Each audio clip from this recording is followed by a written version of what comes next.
Hey guys, welcome to government jobs Gyan YouTube channel. Guys, आज की इस वीडियो में हम बात करेंगे यूपीएससी सीएपीएफ के new recruitment notification online form apply process के बारे में।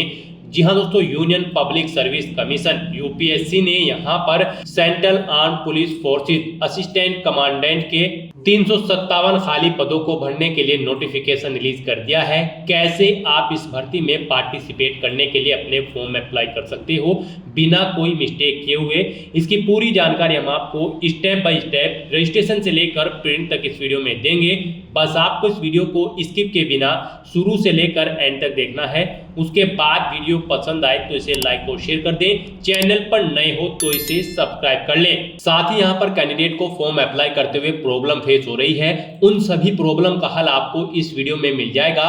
और हम आपको ये भी बताएंगे कि कैसे आप अपना फॉर्म रिजेक्ट होने से बचा सकते हैं, कौन सी वो कॉमन मिस्टेक है जिसे करने से आपका एप्लीकेशन फॉर्म रिजेक्ट हो सकता है। साथ ही साथ हम आपको ये भी बताएंगे कि आप कौन सी फोर्स को किस नंबर पर प्रेफरेंस दें जिससे आपका सिलेक्शन यहाँ पर 100% हो जाए। साथ ही साथ हम आपको ये भी बताएंगे कैसे आप अपने डॉक्यूमेंट अपलोड कर सकते हो, कैसे आप अपना फोटो सिग्नेचर यहाँ पर अपलोड कर सकते हो, कैसे आपको अपनी क्वालिफिकेशन देनी है। पूरी जानकारी आपको फॉर्म की इस वीडियो में मिल जाएगी। बस आपको एंड तक हमारे साथ इस वीडियो में बने रहना है। तो बिना कोई वक्त गंवाए चलिए शुरू करते हैं। आपको इस वीडियो के डिस्क्रिप्शन बॉक्स में हमारी वेबसाइट IND-sarkari-naukri.in के इस पेज का लिंक मिल जाएगा। यहाँ पर आपको यूपीएससी सीएपीएफ भर्ती की पूरी जानकारी प्रोवाइड करा दी गई है। यूपीएससी ने central arm police forces CAPF examination 2025 के लिए नोटिफिकेशन रिलीज कर दिया है। असिस्टेंट कमांडेंट के 357 खाली पदों को भरने के लिए यहाँ पर बीएसएफ में 24 पदों को भरा जाएगा, सीआरपीएफ में 204, सीआईएसएफ में 92, आईटीबीपी में 4 और एसएसबी में 33 वैकेंसी भरी जाएगी। इस एग्जाम के थ्रू आप 5 मार्च 2025 से 25 मार्च 2025 तक अपने फॉर्म अप्लाई कर सकते हो। उसके बाद एग्जाम आपका 3 अगस्त 2025 को कंडक्ट होगा। फॉर्म भरते समय अगर आपसे कोई मिस्टेक हो जाती है तो आप 26 मार्च 2025 से 1 अप्रैल 2025 के बीच में अपने फॉर्म में एडिट कर सकते हो, करेक्शन कर सकते हो। बैचलर डिग्री धारक कैंडिडेट इस भर्ती के लिए ऑल इंडिया से ऑनलाइन अप्लाई कर सकते हैं। अप्लाई करने के लिए आपको इस पेज को नीचे स्क्रॉल डाउन करना है, इंपोर्टेंट लिंक सेक्शन में आना है, ऑफिशियल नोटिफिकेशन पीडीएफ लिंक पर क्लिक करके इस भर्ती एग्जाम का नोटिफिकेशन ओपन कर लेना है और इसमें से आपको पूरी डिटेल रीड कर लेनी है। यहाँ पर आपको सभी डिटेल्स प्रोवाइड कर दी गई है, जैसे कि क्या पोस्ट है, कितनी उसके लिए नंबर ऑफ वैकेंसीज है, कौन सी फोर्स में कितनी वैकेंसीज है, कैसे आप अप्लाई कर सकते हो और कब से कब तक आप अप्लाई कर सकते हो। साथ ही साथ क्या आपका एलिजिबिलिटी क्राइटेरिया रखा गया है इस भर्ती में पार्टिसिपेट करने के लिए, पूरी जानकारी आपको इस नोटिस में दे दी गई है। आपको सभी डिटेल्स केयरफुली रीड करनी है, उसके बाद आपको अपना फॉर्म अप्लाई करना है। फॉर्म अप्लाई करने के लिए भी आपको हमारी वेबसाइट के इसी पेज पर ही अप्लाई ऑनलाइन का ये लिंक दिया गया है। जैसे ही आप इस लिंक पर क्लिक करेंगे तो आपके सामने यहाँ पर यूपीएससी का ये ऑफिशियल पोर्टल ओपन हो जाएगा। गाइस, यहाँ पर अगर आपने पहले से रजिस्ट्रेशन कर रखा है तो आपको यहाँ पर अपनी ईमेल आईडी या फिर मोबाइल नंबर या फिर OTR आईडी के थ्रू लॉगिन करके अपना फॉर्म अप्लाई करना है। यहाँ पर आकर आपको अपनी ईमेल आईडी एंटर करनी है या फिर मोबाइल नंबर या फिर OTR आईडी, और फिर आपको अपना पासवर्ड या फिर OTP गेट करके यहाँ पर ये कैप्चा कोड यहाँ पर एंटर करना है और लॉगिन के बटन पर क्लिक करके अपने डैशबोर्ड में लॉगिन कर लेना है और फिर वहां से आपको अपना फॉर्म अप्लाई करना है। और अगर आप यहाँ पर यूपीएससी की किसी भी भर्ती के लिए फर्स्ट टाइम अप्लाई करने जा रहे हो तो सबसे पहले यहाँ पर आपको अपना रजिस्ट्रेशन करना होगा, यानी कि आपको अपना OTR 1 टाइम रजिस्ट्रेशन यहाँ पर करना होगा। उसके बाद आप इस भर्ती के लिए अप्लाई कर पाओगे। उसके लिए आपको यहीं पर ही न्यू रजिस्ट्रेशन की टैब दी गई है, आप इस पर क्लिक करें। आपके सामने यहाँ पर रजिस्ट्रेशन का फॉर्म ओपन हो जाएगा। यहाँ पर ये यूपीएससी का 1 टाइम रजिस्ट्रेशन का फॉर्म ओपन हो चुका है। यहाँ पर आपको अपनी डिटेल प्रोवाइड कराते हुए अपना रजिस्ट्रेशन कंप्लीट कर लेना है। यहाँ पर आकर आपको सबसे पहले अपना नाम एंटर करना है, अपनी 10th की मार्कशीट के अकॉर्डिंग उसे वेरीफाई कर लेना है एक बार फिर से एंटर करके। उसके बाद यहाँ पर आपसे पूछा गया है कि क्या आपने कभी अपना नाम चेंज किया है, अगर किया है तो यस करें और फिर अपना चेंज नेम यहाँ पर दें, और अगर नहीं किया है तो यहाँ पर आप नो ऑप्शन सेलेक्ट कर लें। उसके बाद आप यहाँ पर अपना जेंडर सिलेक्ट करें, उसे वेरीफाई करें, अपनी डेट ऑफ बर्थ यहाँ पर आप सिलेक्ट करें, उसके बाद वही डेट ऑफ बर्थ एक बार फिर से यहाँ पर सिलेक्ट करके उसे वेरीफाई कर ले। फिर यहाँ पर आप अपने फादर का नाम एंटर करें और उसके बाद यहाँ पर आपको अपने फादर का नाम भी वेरीफाई कर लेना है एक बार फिर से एंटर करके। उसके बाद यहाँ पर आपको अपनी मदर का नाम एंटर करना है, उसे भी वेरीफाई कर लेना है। फिर आपको यहाँ पर अपना माइनॉरिटी स्टेटस देना है, क्या आप माइनॉरिटी कम्युनिटी के अंतर्गत आते हैं, अगर आते हैं तो यस करें और फिर अपनी माइनॉरिटी ऑप्शन कैटेगरी सिलेक्ट करें, आप कौन सी कैटेगरी में आते हैं और नहीं आते हैं तो यहाँ पर आपको नो ऑप्शन सिलेक्ट कर लेना है। उसके बाद यहाँ पर आपको अपना 10 डिजिट का मोबाइल नंबर एंटर करना है, अपनी ईमेल आईडी एंटर करनी है। कोई अल्टरनेट मोबाइल नंबर या ईमेल आईडी है तो उसे भी आप एंटर कर सकते हो, नहीं तो इन कॉलम्स को आप खाली छोड़ दें। उसके बाद यहाँ पर आपको अपनी 10वीं क्लास का रोल नंबर एंटर कर देना है। फिर आपसे यहाँ पर एक सिक्योरिटी क्वेश्चन आपको सिलेक्ट कर लेना है, अपनी चॉइस के अकॉर्डिंग कोई भी सिक्योरिटी क्वेश्चन सिलेक्ट करें, उसका आंसर दे। एक और क्वेश्चन आप सिलेक्ट करें यहाँ पर सिक्योरिटी क्वेश्चन 2 सेक्शन में और उसका भी आंसर आप प्रोवाइड करा दें। उसके बाद यहाँ पर आप ये कैप्चा कोड एंटर करें और फिर सबमिट बटन पर क्लिक कर दें। नेक्स्ट आपको आपने पीछे रजिस्ट्रेशन में जो डिटेल्स प्रोवाइड कराई हैं उनका पूरा प्रीव्यू शो कर दिया गया है, आपको सभी डिटेल्स चेकआउट करनी है। कहीं पर कोई मिस्टेक है तो आप अपडेट/चेंज हियर ऑप्शन पर क्लिक करके चेंज कर ले, नहीं है तो आप आई एग्री इस बटन पर क्लिक कर दें। उसके बाद आपके सामने कुछ इस तरह से इंटरफेस ओपन होगा। यहाँ पर आपके रजिस्टर्ड मोबाइल नंबर और ईमेल आईडी पर ओटीपी सबमिट किए गए हैं, वो ओटीपी यहाँ पर आपको एंटर करने हैं और वेरीफाई ओटीपी ऑप्शन पर क्लिक करके अपना मोबाइल नंबर और ईमेल आईडी को वेरीफाई कर लेना है। ओटीपी वेरीफाई करने के बाद आपके रजिस्ट्रेशन का फर्स्ट स्टेप यहाँ पर कंप्लीट हो चुका है। आपको सभी डिटेल्स प्रोवाइड करा दी गई है, आपको इसका एक प्रिंट आउट ले लेना है फ्यूचर यूज के लिए या फिर इसे नोट डाउन करके रख लेना है। साथ ही साथ आपको एक OTR आईडी प्रोवाइड कराई गई है, ये OTR आईडी और एक पासवर्ड आपको आपकी रजिस्टर्ड मेल आईडी पर भी सबमिट किए गए हैं और ये OTR आईडी आपके रजिस्टर्ड मोबाइल नंबर पर भी सबमिट की गई है। आपको इन्हें केयरफुली नोट डाउन करके रख लेना है फ्यूचर यूज के लिए। इस स्टेप को कंप्लीट करने के बाद आपको दोबारा से यहाँ पर लॉगिन की स्टेप पर क्लिक करना है। उसके बाद आपके सामने यहाँ पर लॉगिन का इंटरफेस ओपन होगा। गाइस यहाँ पर आप OTR आईडी के थ्रू लॉगिन कर सकते हैं या फिर मोबाइल नंबर के थ्रू या फिर ईमेल आईडी के थ्रू। ईमेल आईडी के थ्रू अगर आप लॉगिन करना चाहते हैं तो यहाँ पर आप अपनी ईमेल आईडी एंटर करें, उसके बाद गेट ओटीपी ऑप्शन पर क्लिक करें। आपकी ईमेल आईडी पर एक ओटीपी आएगा, वो ओटीपी आप यहाँ पर एंटर करें या फिर आप अपना पासवर्ड एंटर करें। जो पासवर्ड आपकी रजिस्टर्ड ईमेल आईडी पर आया है ये सिक्योरिटी कोड यानी कि वेरिफिकेशन कोड आप यहाँ पर एंटर करें और लॉगिन की स्टेप पर क्लिक करके लॉगिन करें या फिर आप मोबाइल नंबर के थ्रू यहाँ पर लॉगिन कर सकते हैं। आप अपना मोबाइल नंबर एंटर करें, गेट ओटीपी ऑप्शन पर क्लिक करें, एक ओटीपी आएगा, वो ओटीपी आप यहां पर एंटर करें और या फिर आप अपना पासवर्ड एंटर करके ये वेरिफिकेशन कोड यहां पर एंटर करके लॉगिन कर ले। या फिर अगर आप OTR आईडी के थ्रू लॉगिन करना चाहते हैं तो आपके मोबाइल नंबर या फिर ईमेल आईडी पर जो OTR आईडी आई है वो आईडी यहां पर आप एंटर करें और फिर आप अपना पासवर्ड यहां पर एंटर करें जो आपकी मेल आईडी पर आपका पासवर्ड आया है और उसके बाद ये वेरिफिकेशन कोड यहां पर एंटर करें और लॉगिन की स्टेप पर क्लिक करके लॉगिन कर लें। लॉगिन करने के बाद आपके सामने कुछ इस तरह से इंटरफेस ओपन होगा। यहां पर अगर आप कुछ चेंज करना चाहते हैं अपने रजिस्ट्रेशन में जैसे कि अपने जेंडर में तो क्लिक टू चेंज जेंडर इस ऑप्शन पर क्लिक करें और अपना जेंडर चेंज कर ले। और अगर आप अपने माइनॉरिटी स्टेटस में चेंज आउट करना चाहते हैं तो क्लिक टू चेंज ऑप्शन पर क्लिक करके इसमें भी आप चेंज कर सकते हैं। नहीं तो यहां पर अब आपको अपना नया पासवर्ड क्रिएट करना है।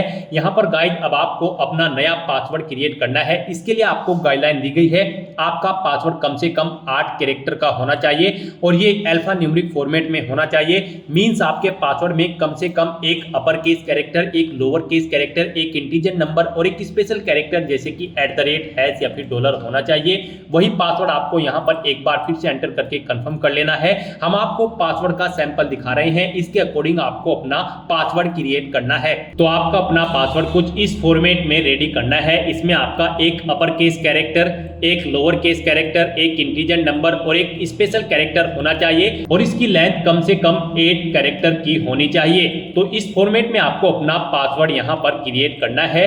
उसके बाद आपको सबमिट बटन पर क्लिक कर देना है। सबमिट बटन पर क्लिक करने के बाद आप अपने डैशबोर्ड से लॉग आउट करें और फिर अब यहां पर आप इनमें से ईमेल आईडी, मोबाइल नंबर या फिर OTR आईडी के थ्रू अपने डैशबोर्ड में दोबारा से लॉगिन करें। अपने नए पासवर्ड को एंटर करने के बाद यहां पर आप अपनी OTR आईडी एंटर करें, अपना नया पासवर्ड पासवर्ड एंटर करें जो आपने चेंज किया है, ये वेरिफिकेशन कोड यहाँ पर एंटर करें और लॉगिन बटन पर क्लिक करके लॉगिन कर लें। नेक्स्ट आपके सामने कुछ इस तरह से इंटरफेस ओपन होगा।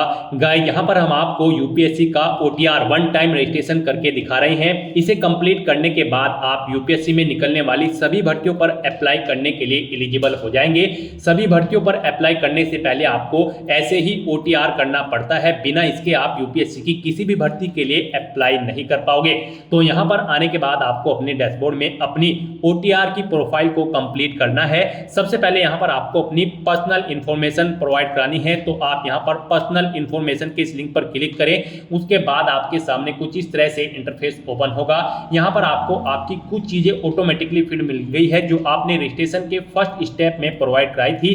आपको इस पेज को नीचे स्क्रॉल डाउन करना है और यहाँ पर सबसे पहले अब आपको अपनी सिटीजनशिप सिलेक्ट कर लेनी है, फिर आपको अपनी मातृभाषा यहाँ पर सिलेक्ट कर लेनी है। उसके बाद यहाँ पर आपको अपना मैरिटल स्टेटस सिलेक्ट कर लेना है, आप मैरिड हो या फिर अनमैरिड। प्लेस ऑफ बर्थ आप यहाँ पर एंटर सेलेक्ट करें, आप इंडिया से है या फिर आउटसाइड ऑफ इंडिया से।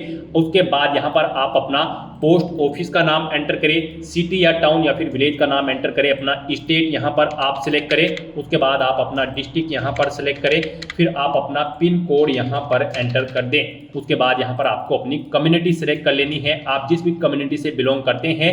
फिर अगर आप रिजर्व कैटेगरी से बिलोंग करते हो तो आप अपना कास्ट का सर्टिफिकेट नंबर यहाँ पर एंटर करें और फिर डेजिग्नेशन सिलेक्ट करें, किसने आपको आपका कास्ट सर्टिफिकेट प्रोवाइड कराया है, जैसे कि तहसीलदार या फिर मैजिस्ट्रेट या फिर पटवारी या फिर कलेक्टर। आप ऑप्शन सिलेक्ट करें, फिर आप स्टेट सिलेक्ट करें, किस स्टेट का आपके पास यहाँ पर ये कास्ट सर्टिफिकेट है वो यहाँ पर आप सिलेक्ट कर लें।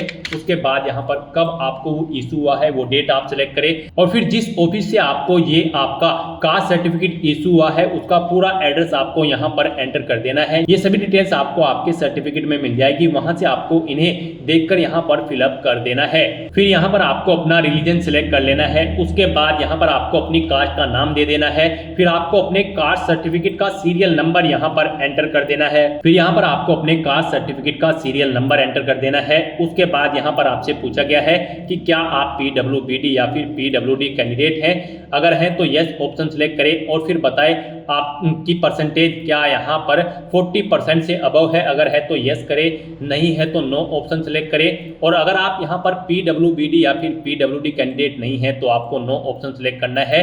उसके बाद यहाँ पर आपको अपना फोटो आइडेंटिटी कार्ड यहाँ पर सिलेक्ट कर लेना है, कोई भी एक फोटो आइडेंटिटी कार्ड यहाँ पर आपको प्रोवाइड कराना है। आप ऑप्शन सिलेक्ट करें, driving licence, PAN card, passport या फिर वोटर ID। उसके बाद उसका नंबर आप यहाँ पर एंटर कर दें। फिर यहाँ पर आपसे पूछा गया कि क्या आप PH या फिर PWBD कैंडिडेट हैं और यहाँ पर आप यूपीएससी के पहले के किसी एग्जाम में पार्टिसिपेट कर चुके हैं, अगर कर चुके हैं तो यस करें और फिर उसकी डिटेल दे, उस जैसे कि एग्जाम का नेम, उसका ईयर और अपना रोल नंबर आप यहाँ पर प्रोवाइड कराएं। और अगर आपने यूपीएससी के किसी भी एग्जाम में अब से पहले पार्टिसिपेट नहीं किया है तो यहाँ पर आपको नो ऑप्शन सिलेक्ट करना है। उसके बाद यहाँ पर आपसे पूछा गया है कि क्या आप अपनी पर्सनल इंफॉर्मेशन को यहाँ पर अवेलेबल कराना चाहते हैं, तो यहाँ पर आपको यस ऑप्शन सिलेक्ट कर लेना है। उसके बाद यहाँ पर आपको चेकबॉक्स को ओके करना है और सेव के इस बटन पर क्लिक करके अपनी पर्सनल इंफॉर्मेशन को सेव कर देना है। इस तरह से आपकी पर्सनल इंफॉर्मेशन यहाँ पर सेव हो जाएगी। इसके सामने आपको ओके का ग्रीन कलर का टिक मिल जाएगा।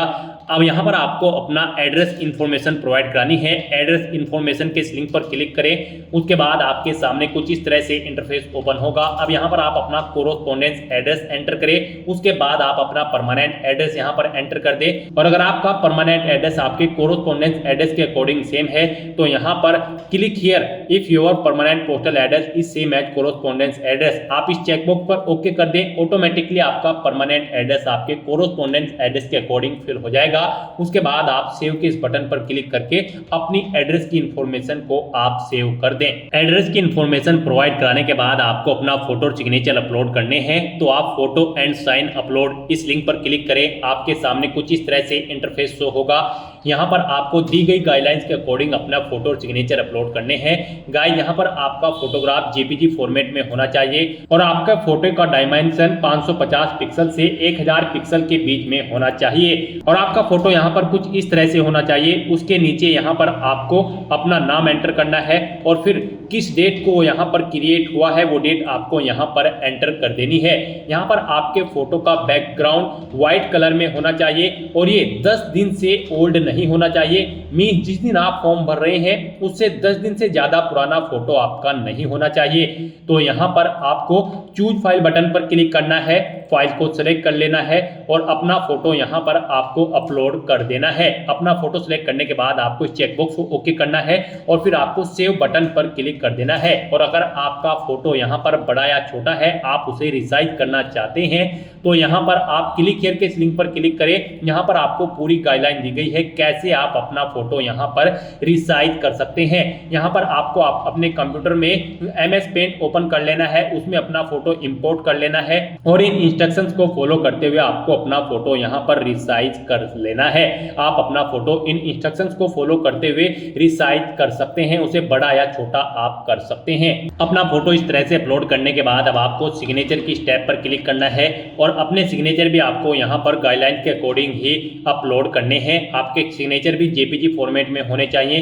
डायमेंशन इनकी 350 पिक्सल से 550 पिक्सल के बीच में होनी चाहिए और इनका साइज 20 से 300 KB के बीच में होना चाहिए। तो यहाँ पर अब आपको अपने सिग्नेचर अपलोड करने हैं। इसके लिए भी आपको चूज फाइल बटन पर क्लिक करना है, फाइल को सेलेक्ट कर लेना है और अपने सिग्नेचर्स को यहाँ पर आपको अपलोड कर देना है। सिग्नेचर की फाइल सेलेक्ट करने के बाद आपको इस चेकबॉक्स को ओके करना है और सेव के इस बटन पर क्लिक करके अपने सिग्नेचर को भी अपलोड कर देना है। अपने फोटो और सिग्नेचर अपलोड करने के बाद अब आपको एजुकेशनल इंफॉर्मेशन इस लिंक पर क्लिक करना है और यहाँ पर अपनी एजुकेशनल क्वालिफिकेशन की डिटेल प्रोवाइड करानी है। यहाँ पर सबसे पहले आपको अपनी 10वीं क्लास की डिटेल प्रोवाइड करानी है। यहाँ पर आप अपनी क्लास या डिवीजन बताएं या फिर ग्रेड जो भी आपने 10वीं क्लास में ऑब्टेन की है। जैसे कि अगर आपने फर्स्ट डिवीजन ऑब्टेन की है तो यहाँ पर फर्स्ट एंटर करें। उसके बाद आपने कितने परसेंट मार्क्स ऑब्टेन किए हैं वो यहाँ पर आप एंटर करें। CGPA में स्कोर है तो यहाँ पर आप अपना CGPA दें, कितने में से कितने आपका CGPA है। उसके बाद पासिंग ऑफ ईयर आप प्रोवाइड कराएं, कब आपने अपना 10वीं का एग्जाम पास आउट किया है, कौन कौन से सब्जेक्ट थे यहाँ पर आप एंटर करें। यहाँ पर आपको अपने सभी सब्जेक्ट के नाम एंटर कर देने हैं बिना कोई स्पेशल कैरेक्टर यूज किए हुए, जैसे कि कोमा वगैरह आपको यहाँ पर नहीं लगाना है और अपने सभी सब्जेक्ट्स का नाम यहाँ पर आपको स्पेस देकर एंटर कर देना है। उसके बाद यहाँ पर आपको स्कूल का नाम देना है जिससे आपने अपनी 10वीं क्लास पास आउट की है। फिर बोर्ड या यूनिवर्सिटी का नाम देना है जिससे आपने अपनी 10वीं क्लास पास आउट की है। उसके बाद आपको सेव के इस बटन पर क्लिक करके अपनी ये सभी डिटेल सेव कर देनी है। 10th क्लास की डिटेल प्रोवाइड कराने के बाद आपको अपनी 12th क्लास की डिटेल यहाँ पर प्रोवाइड करानी है। तो यहाँ पर आप अपनी 12th आपने अगर कंप्लीट कर ली है तो कंप्लीटेड ऑप्शन सेलेक्ट करें और फिर उसकी डिटेल दें। और अगर आप यहाँ पर अपीयर्ड है तो यहाँ पर आप अपीयरिंग ऑप्शन सेलेक्ट करें। उसके बाद यहाँ पर कोई डिटेल आपको प्रोवाइड नहीं करानी है। तो यहाँ पर अगर आप अपनी 12th कंप्लीट कर चुके हैं तो आपको कंप्लीटेड ऑप्शन सेलेक्ट करना है और अपनी 12th की डिटेल को यहाँ पर प्रोवाइड कराना है। यहाँ पर भी आपको सबसे पहले क्लास या डिवीजन बतानी है जो आपने 12th क्लास में ऑब्टेन की है, कितने परसेंट मार्क्स आपने ऑब्टेन किए हैं वो भी आपको एंटर करना है। CGPA में अगर स्कोर है तो कितने में से कितने CGPA आपने ऑब्टेन किया है वो यहाँ पर आप एंटर कर दे। ईयर ऑफ पासिंग यहाँ पर आप देख कब आपने पास आउट की है अपनी 12वीं क्लास। फिर यहाँ पर आपको अपने सब्जेक्ट के नेम एंटर करने हैं बिना कोई स्पेशल कैरेक्टर यूज किए हुए, यानी कि कोमा वगैरह आपको यहाँ पर नहीं यूज करना है। बस आपको अपने सभी सब्जेक्ट के नाम यहाँ पर एंटर कर देने हैं।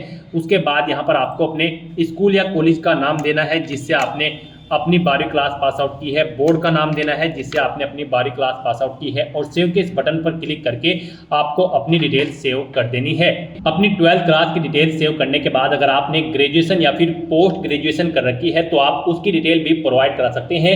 यहाँ पर ये UPSC का OTR है, वन टाइम रजिस्ट्रेशन। तो यहाँ पर आपकी जितनी भी मैक्सिमम क्वालिफिकेशन है वो यहाँ पर आप एंटर कर दें, क्योंकि इस भर्ती के बाद आगे भी अगर UPSC की कोई भर्ती निकलती है और उसमें कोई और क्वालिफिकेशन रिक्वायर्ड है तो फिर आपको उसकी जरूरत नहीं पड़ेगी एंटर करने की। तो यहाँ पर आपकी जो भी मैक्सिमम क्वालिफिकेशन है आप उसकी डिटेल प्रोवाइड कराएं, क्योंकि यहाँ पर OTR आपका एक बार होता है UPSC का। तो आपको यहाँ पर अपनी सभी क्वालिफिकेशन की डिटेल प्रोवाइड करा देनी है। जैसे कि अगर आपने ग्रेजुएशन कंप्लीट कर ली है तो आप कंप्लीटेड ऑप्शन सेलेक्ट करें, या फिर अपीयर्ड हो तो अपीयर ऑप्शन सेलेक्ट करें। अगर आपने यहाँ पर अपनी ग्रेजुएशन कंप्लीट कर ली है तो उसकी डिटेल भी आपको सेम ऐसे ही प्रोवाइड करानी है। यहाँ पर आपको सबसे पहले बताना है आपने अपनी ग्रेजुएशन किस फील्ड में की है, यानी कि स्ट्रीम में की है, मेडिकल, इंजीनियरिंग या फिर साइंस में, आप ऑप्शन सेलेक्ट करें। अपनी ग्रेजुएशन की स्ट्रीम सेलेक्ट करने के बाद यहाँ पर आपको अपनी डिग्री सेलेक्ट करनी है, आपने किस में अपनी डिग्री यहाँ पर कंप्लीट की है।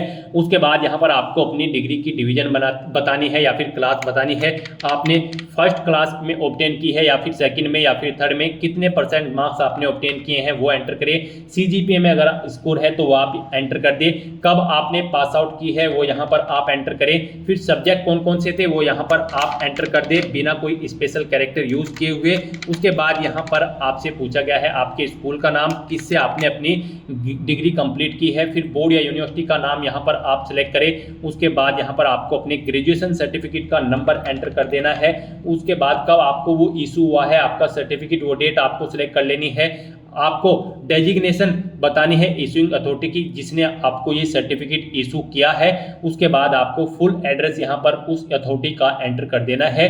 फिर यहाँ पर आपको पूछा गया है कि क्या आपने बेसिक एजुकेशनल क्वालिफिकेशन या फिर हायर क्वालिफिकेशन ऑब्टेन की है फॉरेन इंस्टीट्यूट से, अगर की है तो यस करें और फिर उसकी डिटेल दे, नहीं की है तो आप नो ऑप्शन सेलेक्ट कर लें। उसके बाद यहाँ पर आपको सेव के इस बटन पर क्लिक करके अपनी डिटेल्स को सेव कर देना है। इस तरह से अपनी ग्रेजुएशन की डिटेल सेव करने के बाद अगर आपने पोस्ट ग्रेजुएशन कर रखी है तो आप पोस्ट ग्रेजुएशन की टैब पर क्लिक करें और सेम ऐसे ही अपनी पोस्ट ग्रेजुएशन की डिटेल प्रोवाइड करा दें। तो यहाँ पर आपने जो भी मैक्सिमम क्वालिफिकेशन कर रखी है तो उसकी डिटेल आप प्रोवाइड करा दें और उन्हें सेव करने के बाद आपको फिर डॉक्यूमेंट्स अपलोड इस लिंक पर क्लिक करना है। नेक्स्ट यहाँ पर आपको अपने कुछ डॉक्यूमेंट्स अपलोड करने हैं। यहाँ पर आपको अपनी 10वीं की मार्कशीट और यहाँ पर 12वीं की मार्कशीट और फोटो आईडी प्रूफ आपको अपलोड करना है। और अगर आप यहाँ पर SC ST OBC कैंडिडेट हैं तो यहाँ पर आपको अपना कास्ट सर्टिफिकेट भी अपलोड करना है। फिर यहाँ पर अगर आप एज में रिलेक्शन चाहते हैं तो अपने एज रिलेक्शन का क्लेम सर्टिफिकेट अपलोड कर दें। हिल एरिया से अगर आप बिलोंग करते हो तो हिलिंग सर्टिफिकेट आपको अपलोड करना होगा। अगर आप अरुणाचल प्रदेश, मणिपुर, मेघालय, मिजोरम या फिर नागालैंड या फिर सिक्किम से हैं, और अगर आपने पोस्ट ग्रेजुएशन से ऊपर भी यहाँ पर कोई हायर क्वालिफिकेशन कर रखी है तो उसके डॉक्यूमेंट सर्टिफिकेट आपको अपलोड करने हैं। अचीवमेंट अगर आपके पास है किसी फील्ड में या फिर अवार्ड आपने जीता है तो उसके डॉक्यूमेंट भी आप अपलोड कर सकते हैं। यहाँ पर जिनके ऊपर रेड कलर का स्टार बना हुआ है वो डॉक्यूमेंट आपको यहाँ पर जरूर अपलोड करने हैं। आपका डॉक्यूमेंट्स यहाँ पर PDF फॉर्मेट में होने चाहिए और उनका मैक्सिमम साइज 1 MB रखा गया है। आपको चूज फाइल बटन पर क्लिक करना है, फाइल को सिलेक्ट कर लेना है और 1 बाय 1 करके अपने इन सभी डॉक्यूमेंट्स को आपको अपलोड कर देना है।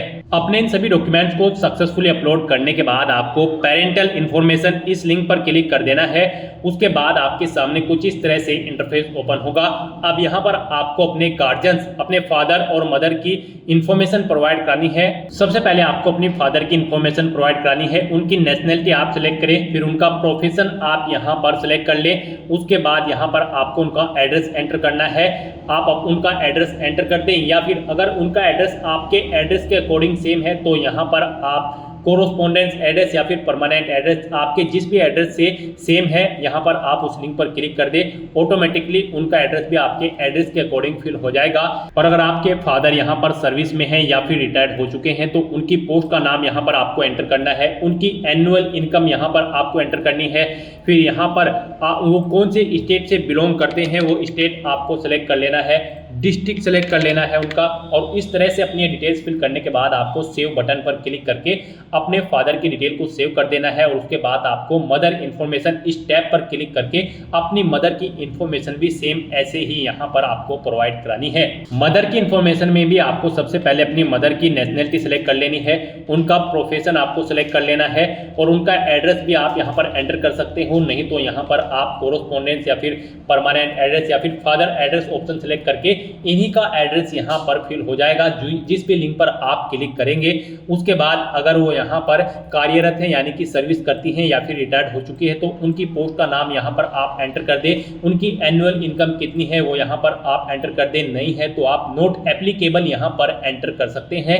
और अगर एनुअल इनकम नहीं है तो यहाँ पर आप 0 एंटर कर सकते हैं। उसके बाद आपकी माता किस स्टेट से बिलोंग करती है यहाँ पर आप उस स्टेट का नाम सेलेक्ट करें। उसके बाद डिस्ट्रिक्ट सेलेक्ट करें और फिर उनकी ये डिटेल सेव के इस बटन पर क्लिक करके सेव कर दें। नेक्स्ट यहाँ पर आपको अपनी एम्प्लॉयमेंट इन्फॉर्मेशन प्रोवाइड करानी है। आपको एम्प्लॉयमेंट इन्फॉर्मेशन के इस लिंक पर क्लिक करना है। उसके बाद आपके सामने कुछ इस तरह से इंटरफेस ओपन होगा। यहाँ पर आपसे पूछा गया है आप सेंट्रल गवर्नमेंट के एम्प्लॉय हैं या फिर स्टेट गवर्नमेंट में आपने सर्विस की है या फिर पीएसयू में या फिर किसी प्राइवेट सेक्टर में या फिर किसी अदर में, आप ऑप्शन सेलेक्ट करें और फिर उसकी डिटेल दें। और अगर आप एम्प्लॉय नहीं है आपको यहाँ पर नॉट एम्प्लॉयड ऑप्शन सेलेक्ट करना है और फिर आपको यहाँ पर नो ऑप्शन सेलेक्ट करने हैं और सेव बटन पर क्लिक कर देना है। इस तरह से आपकी एम्प्लॉयमेंट इंफॉर्मेशन यहाँ पर सेव हो जाएगी। उसके बाद आपको यूपीएससी एग्जामिनेशन इंफॉर्मेशन इस लिंक पर क्लिक करना है। उसके बाद आपके सामने कुछ इस तरह से इंटरफेस ओपन होगा। यहाँ पर आपसे पूछा गया है कि क्या आपको यूपीएससी ने कभी एग्जाम में बैठने से रोका है। अगर रोका है तो यस करें और फिर उसकी डिटेल दे। नहीं रोका है तो यहाँ पर आप नो ऑप्शन सेलेक्ट कर ले। फिर आपसे पूछा गया है कि क्या आप यूपीएससी के प्रीवियस ईयर के एग्जामिनेशन में भी पार्टिसिपेट किए हैं। अगर किए हैं तो यस करें और फिर उसकी डिटेल दे। नहीं किए हैं तो आप नो ऑप्शन सेलेक्ट कर लें। और फिर आपसे पूछा गया है कि लास्ट के कुछ ईयर में आपने सिविल सर्विस एग्जामिनेशन में पार्टिसिपेट किया है और आपको सर्विस या फिर पोस्ट ऑफर्ड हुई है। अगर हुई है तो यस करें और उसकी डिटेल दे। नहीं हुई है तो आपको नो ऑप्शन सेलेक्ट कर लेना है। इस तरह से अपनी डिटेल्स फिल करने के बाद अब आपको सेव के इस बटन पर क्लिक करना है। अपनी इस डिटेल को सेव कर देना है और फिर आपको achievement, prizes, medals and other इस लिंक पर क्लिक कर देना है और यहाँ पर अपनी अचीवमेंट्स की डिटेल आपको प्रोवाइड करानी है। यहाँ पर अगर आपने यूनिवर्सिटी या फिर स्टेट या फिर नेशनल लेवल पर किसी गेम में पार्टिसिपेट किया है और आपको कोई प्राइज या फिर मेडल या फिर स्कॉलरशिप मिली है तो यहाँ पर आप उसकी डिटेल दे सकते हैं। स्पोर्ट में अगर आपके पास एनसीसी या फिर अदर है तो आप यहाँ पर उसकी डिटेल दें। और अगर आपने कोई पोजीशन डिस्ट्रिक्शन लीडरशिप हासिल की है स्कूल या कॉलेज में, उसकी डिटेल प्रोवाइड करा दें। कोई अदर एक्स्ट्रा करिकुलम एक्टिविटीज आपने की है तो उसकी डिटेल प्रोवाइड करा सकते हैं। तो इस तरह से यहाँ पर आपको अपने इन अचीवमेंट्स की, प्राइजेस की, मेडल्स की डिटेल यहाँ पर प्रोवाइड करानी है। अगर आपने अचीवमेंट्स यहाँ पर ऑब्टेन किए हैं, नहीं किए हैं तो आप इनको खाली छोड़ सकते हैं। फिर यहाँ पर आपसे पूछा गया है कि क्या आपके पास यहाँ पर 5 एकड़्स एग्रीकल्चर लैंड है और यहाँ पर आपका रेजिडेंशियल फ्लैट 1000 स्क्वायर मीटर से ज्यादा है या फिर रेजिडेंशियल प्लॉट आपका 100 स्क्वायर यार्ड से अबव है या फिर आपका रेजिडेंशियल प्लॉट यहाँ पर 200 स्क्वायर यार्ड या फिर उससे अबव है। अगर इनमें से कोई भी ऑप्शन है तो आप यस ऑप्शन सेलेक्ट करें, नहीं तो नो ऑप्शन सेलेक्ट करें। फिर यहाँ पर आपको अपनी लैंग्वेजेस की डिटेल प्रोवाइड करानी है। कौन कौन सी लैंग्वेज आप जानते हैं, जैसे कि हिंदी, और उसे आप रीड, राइट, स्पीक और जो भी जानते हैं यहाँ पर आप ऑप्शन सेलेक्ट करें और फिर एग्जामिनेशन आपने कौन सा पास आउट किया है वो एग्जामिनेशन आप यहाँ पर एंटर कर दें। इस तरह से यहाँ पर आपको अपनी लैंग्वेज की डिटेल प्रोवाइड करानी है। अगर आप एक से ज्यादा लैंग्वेज जानते हैं तो यहाँ पर ऐड के इस बटन पर क्लिक करें।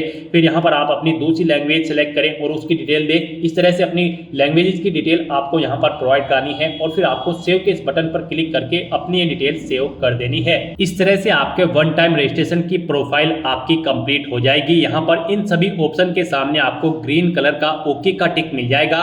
तो यहाँ पर आपकी ओटीआर की प्रोफाइल कंप्लीट हो चुकी है। गाइस, यहाँ पर ओटीआर कंप्लीट करने के बाद आपको यूपीएससी की भर्तियों के लिए अप्लाई करना है। उसके लिए आपको लेटेस्ट नोटिफिकेशन की स्टेप पर क्लिक करना है।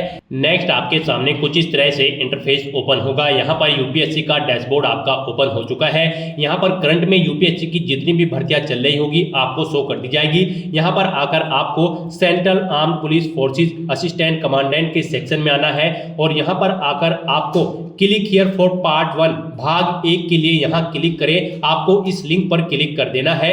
उसके बाद आपके सामने कुछ इस तरह से इंटरफेस ओपन होगा। जनरल इंस्ट्रक्शंस आपको दिए गए हैं, आपको इन्हें केयरफुली रीड करना है। पेज को नीचे स्क्रॉल डाउन करना है और यस के इस ऑप्शन पर क्लिक करके ओके करना है। उसके बाद यहाँ पर आपको शो कर दिया गया है आपका भाग 1 का जो रजिस्ट्रेशन है वो यहाँ पर आपकी ओटीआर से फैच कर लिया गया है। सभी डिटेल आपकी ओटीआर से फैच कर ली गई है। अब आप यहाँ पर इस चेकबॉक्स को ओके करें और आई एग्री इस ऑप्शन पर क्लिक कर दें। उसके बाद आपको फिर दोबारा से आपके डैशबोर्ड में डायरेक्ट किया जाएगा। यहाँ पर आप चेकआउट कर ले। आपका पार्ट 1 का यहाँ पर कंप्लीट हो चुका है रजिस्ट्रेशन और उसके बाद अब यहाँ पर आपको पार्ट 2 रजिस्ट्रेशन के इस सेक्शन में आना है और भाग 2 के लिए यहाँ क्लिक करें। आपको इस लिंक पर क्लिक कर देना है। उसके बाद आपके सामने कुछ इस तरह से इंटरफेस ओपन होगा। यहाँ पर आपको आपकी ओटीआर की कुछ डिटेल्स ऑटोमेटिकली फैच करके शो कर दी गई है। अब आप इस पेज को नीचे स्क्रॉल डाउन करें और यहाँ पर बस अब आपको अपनी क्वालिफिकेशन यहाँ पर सेलेक्ट कर लेनी है। यहाँ पर आपसे पूछा गया है कि क्या आपने अपनी बैचलर डिग्री पास आउट कर ली है या फिर इसके इक्विवेलेंट कोई एग्जाम, या फिर आप फाइनल ईयर में अपियर्ड है। यहाँ पर गाइड इस भर्ती में पार्टिसिपेट करने के लिए आपके पास ग्रेजुएट डिग्री होनी जरूरी है किसी वेल रिकॉग्नाइज्ड यूनिवर्सिटी से, किसी भी रिलेवेंट डिसिप्लिन के अंतर्गत, या फिर अगर आप फाइनल ईयर में अपियर्ड हो तब भी आप एलिजिबल हो, अप्लाई कर सकते हो। अपियर हो तो आप अपियर ऑप्शन सेलेक्ट करें, और पास आउट हो तो यहाँ पर आप ऑलरेडी पास द डिग्री और इक्विवेलेंट एग्जामिनेशन, आप इस ऑप्शन को सिलेक्ट कर लें। उसके बाद यहाँ पर आपको कंटिन्यू स्लैश आगे बढ़ें, आपको इस ऑप्शन पर क्लिक कर देना है। नेक्स्ट आपके सामने कुछ इस तरह से इंटरफेस ओपन होगा। अब यहाँ पर आपसे पूछा गया है कि क्या आप आयु में छूट का दावा करना चाहते हैं, यानी कि आप एज में रिलैक्सेशन चाहते हैं। अगर चाहते हैं तो यस करें, और फिर यहाँ पर आप अपना कैटेगरी कोड यहाँ पर सेलेक्ट कर लें। आप क्लिक के इस बटन पर क्लिक करें तो यहाँ पर आप इनके अकॉर्डिंग अपना कैटेगरी कोड फिल कर दें, तो यहाँ पर आप सेलेक्ट करें तो फिर यहाँ पर आपका कोड एंटर हो जाएगा। और अगर आप आयु में छूट नहीं चाहते हैं तो आप नो ऑप्शन सेलेक्ट कर लें। फिर यहाँ पर आप अगर रिजर्व कैटेगरी से बिलोंग करते हो तो यहाँ पर आपको अपना कैटेगरी सर्टिफिकेट दिया गया है जो आपने रजिस्ट्रेशन टाइम पे अपलोड किया था, उसे आप व्यू कर सकते हो। और उसके बाद गाइस यहाँ पर आपको कंटिन्यू स्लैश आगे बढ़े इस ऑप्शन पर क्लिक कर देना है। नेक्स्ट आपके सामने कुछ इस तरह से इंटरफेस ओपन होगा। यहाँ पर आपकी आईडी की डिटेल्स आपको दे दी गई है जो आपने रजिस्ट्रेशन टाइम पे प्रोवाइड कराई थी। उसके बाद यहाँ पर आपसे पूछा गया है आप पेपर सेकंड के निबंध भाग के लिए परीक्षा का माध्यम सेलेक्ट कर ले। किस माध्यम से आप परीक्षा देना चाहते हैं, हिंदी में या फिर इंग्लिश में, आप अपने अकॉर्डिंग ऑप्शन सेलेक्ट करें। फिर आपसे पूछा गया कि क्या आप एक सर्विसमैन भूतपूर्व सैनिक हैं, अगर है तो यस करें, नहीं है तो आप नो ऑप्शन सेलेक्ट कर लें। उसके बाद आपसे पूछा गया है क्या आप सहायक कमांडेंट के पद पर किसी पिछली परीक्षा में अंतिम रूप से चयनित हुए हैं या फिर अनुशंसित हुए हैं। अगर हुए हैं तो आप यस ऑप्शन सेलेक्ट करें, नहीं हुए हैं तो आपको नो ऑप्शन पर सेलेक्ट कर लेना है। और उसके बाद गाइस यहाँ पर आपको कंटिन्यू स्लैश आगे बढ़े इस ऑप्शन पर क्लिक कर देना है। नेक्स्ट आपको आपके एप्लीकेशन फॉर्म का पूरा प्रीव्यू शो कर दिया गया है। आपको सभी डिटेल्स केयरफुली चेकआउट करनी है। कहीं पर कोई मिस्टेक है तो आप यहाँ पर अपडेट स्लैश सुधार इस ऑप्शन पर क्लिक करें और अपनी डिटेल्स एडिट करके उसे अपडेट कर लें। और अगर गाइस यहाँ पर सभी डिटेल्स ओके हैं तो आप ये कैप्चा कोड यहाँ पर एंटर करें और फिर आप यहाँ पर आई एग्री, मैं सहमत हूँ, आप इस ऑप्शन पर क्लिक कर दें। नेक्स्ट आपके सामने कुछ इस तरह से इंटरफेस शो होगा। यहाँ पर आपने जो पीछे डिटेल प्रोवाइड कराई है आप उसका एक हार्ड कॉपी प्रिंट आउट ले सकते हैं प्रिंट स्लिप के इस ऑप्शन पर क्लिक करके फ्यूचर रेफरेंस के लिए। और यहाँ पर गाइज अब आपको click here for DAF of CAPF part 3 इस ऑप्शन पर क्लिक कर देना है। नेक्स्ट आपके सामने कुछ इस तरह से इंटरफेस शो होगा। अब यहाँ पर आपसे पूछा गया है क्या आपके फादर जिंदा है या उनकी मृत्यु हो चुकी है। जिंदा है तो अलाइव करें, मृत्यु हो चुकी है तो आप डिसीज ऑप्शन सेलेक्ट कर लें। ऐसे ही आप अपनी मदर के बारे में जानकारी देनी है, वो जिंदा है या मृत्यु हो चुकी है।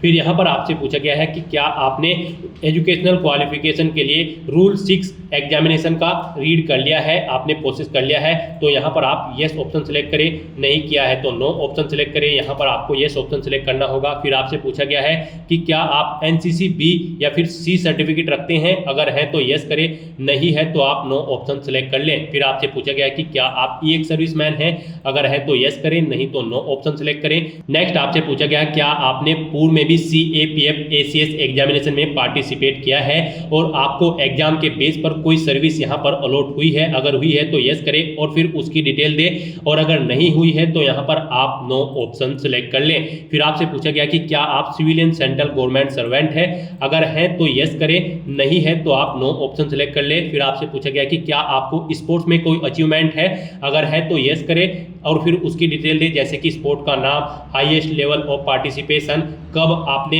पार्टिसिपेट किया था वो ईयर आप एंटर करें और सेव एंड ऐड ऑप्शन पर क्लिक करके अपनी स्पोर्ट की डिटेल यहाँ पर आप ऐड कर दें। और अगर आपके पास स्पोर्ट में कोई अचीवमेंट नहीं है तो यहाँ पर आपको नो ऑप्शन सेलेक्ट करना है और उसके बाद गाइस यहाँ पर आपको सेव एंड कंटिन्यू के इस ऑप्शन पर क्लिक कर देना है। नेक्स्ट आपके सामने कुछ इस तरह से इंटरफेस ओपन होगा। गाइस यहाँ पर अब आपको अपनी पोस्ट प्रेफरेंस देनी है। आप किस ऑर्गेनाइजेशन में फर्स्ट नंबर पर जॉब करना चाहते हैं। जिस ऑर्गेनाइजेशन में आप फर्स्ट नंबर पर जॉब करना चाहते हैं, जैसे कि CRPF में अगर आप फर्स्ट नंबर पर असिस्टेंट कमांडेंट की पोस्ट को तरजीह दे रहे हैं तो यहाँ पर आपको 1 एंटर करना है। बॉर्डर सिक्योरिटी फोर्स को अगर आप तीसरे नंबर पर रखना चाहते हैं तो इसके सामने आपको 3 एंटर करना है।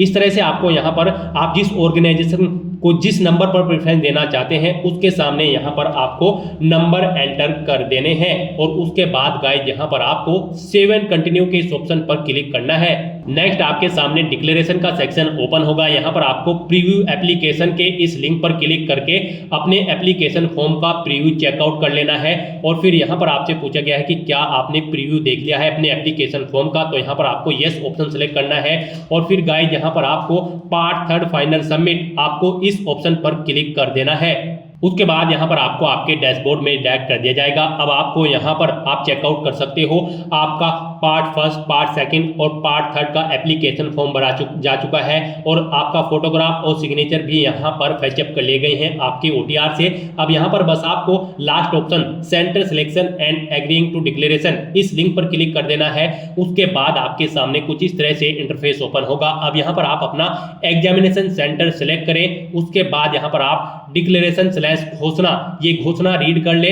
और इन डिटेल्स को रीड करने के बाद बस अब आपको यहाँ पर I have read the declaration and agree, मैंने घोषणा पत्र को पढ़ लिया है और मैं सहमत हूं, आप इस ऑप्शन पर क्लिक कर दें। उसके बाद आपके सामने कुछ इस तरह से इंटरफेस ओपन होगा। यहाँ से आप चेकआउट कर सकते हो। आपका एप्लीकेशन फॉर्म सक्सेसफुली सबमिट हो चुका है। गाइस यहाँ पर अगर आप रिजर्व कैटेगरी से बिलोंग करते हो, जी हाँ दोस्तों, यहाँ पर अगर आप SC ST फीमेल कैंडिडेट हैं तो आपको कोई फीस जमा नहीं करानी है और अगर आप जनरल OBC कैंडिडेट हैं तो आपको 200 रुपये फीस के रूप में जमा कराने होंगे।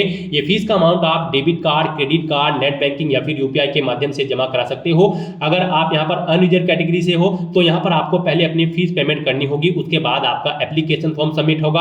और रिजर्व कैटेगरी और फीमेल कैंडिडेट अगर आप हैं तो आपका एप्लीकेशन फॉर्म यहाँ पर सक्सेसफुली सबमिट हो चुका है। यहाँ पर आपको आपके एप्लीकेशन फॉर्म की एक्नॉलेजमेंट स्लिप आपकी रजिस्टर्ड ईमेल आईडी पर सबमिट कर दी गई है और आप उसका एक हार्ड कॉपी प्रिंट आउट ले ले फ्यूचर यूज के लिए, फ्यूचर रेफरेंस के लिए। और यहाँ से भी आप for application status of central arm police forces इस लिंक पर क्लिक करें। उसके बाद यहाँ पर आपको आपके डैशबोर्ड में डायरेक्ट कर दिया जाएगा। यहाँ से आप चेकआउट कर सकते हो आपका CAPF असिस्टेंट कमांडेंट एग्जामिनेशन का जो एग्जाम है। यहाँ पर आपके सभी पार्ट कंप्लीट हो चुके हैं, स्टेटस कंप्लीट शो हो रहा है और आप यहाँ पर व्यू/प्रिंट के नीचे DAFCAPF क्लिक हियर इस लिंक पर क्लिक करके अपने एप्लीकेशन फॉर्म का एक हार्ड कॉपी प्रिंट आउट ले सकते हो फ्यूचर यूज के लिए, फ्यूचर रेफरेंस के लिए। तो दोस्तों ऐसे आप UPSC CAPF assistant commandant examination 2025 के लिए अपना फॉर्म अप्लाई कर सकते हो बिना कोई मिस्टेक किए हुए। आज की इस वीडियो में बस इतना ही। आई होप ये वीडियो आपको पसंद आई होगी। अगर पसंद आई हो तो इसे लाइक और शेयर करें, चैनल पर नए हो तो इसे सब्सक्राइब कर लें। Thanks for watching.